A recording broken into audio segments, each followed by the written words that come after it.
هعمل معاكم بقى النهاردة البامية وده موسم البامية وما ينفعش نعديها من غير ما نعمل بامية فريش. عملت معاكم تسبيكة البامية زي ما انا عملتها مرة واتنين وتلاتة قبل كده.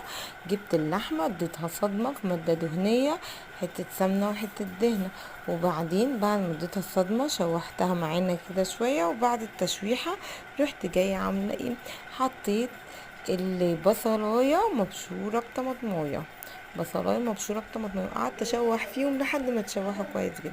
حطيت عليهم الطماطم وتسبكت الطماطم.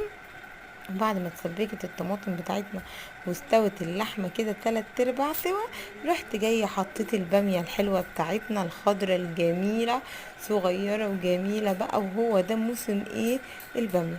اوعي تعملي باميه مش طازة، ولا تجيبي بامية مفرزة من بره والبامية موجودة. البامية استغلي الموسم بتاعها كويس جدا، لانها فيها فوائد كتيرة جدا. المادة اللزجة اللي فيها دي مفيدة جدا جدا للعظام وللأطفال. تمام يا جماعة، شايفين ما شاء الله اللحمة استوت جدا فيها. انا استنيت بس ان هي يكون فاضل فيها حوالي ربع سوا بس، اللي هو مع البامية، وبألف هنا وشفا. جميلة جدا جدا جدا، وهتاكلي صوابعك وراه.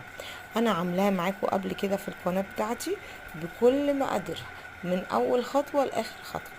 وبعد ما هي حطيت البامية واستوت معانا بالشكل ده، حطيت ملح وفلفل اسود بس مش اكتر من كده. لو عايزاها حامية شوية ممكن تحطي قرن شطة حامي، بجد بيوديها في حتة تانية. وعصرة نص ليمونة ومش قوي كمان. بس كده حطيت معاكم اهوت قطعة من اللحمة مع شوية بامية بقى، بجد بجد بجد في حتة تانية. جربيها ومش هتندمي. ولازم تعملي معاها بقى بتنجان محدق كده بالثوم والليمون والخل والكمون، هيوديكي في حتة تانية. بجد دي احلى اكلة في الصيف، اكلة خفيفة وجميلة وسريعة ومش هتاخد منك وقت خالص. وبألف هنا وشفا. يا رب لو عجبتك جربيها، وما تنسينيش في لايك وشير، اختك برضو. تمام. بجد شفتوا بتفتح النفس يا جماعة، بجد حتة البتنجانة دي بقى بجد بتوديها في حتة تانية. والبامية كده مشطشطة.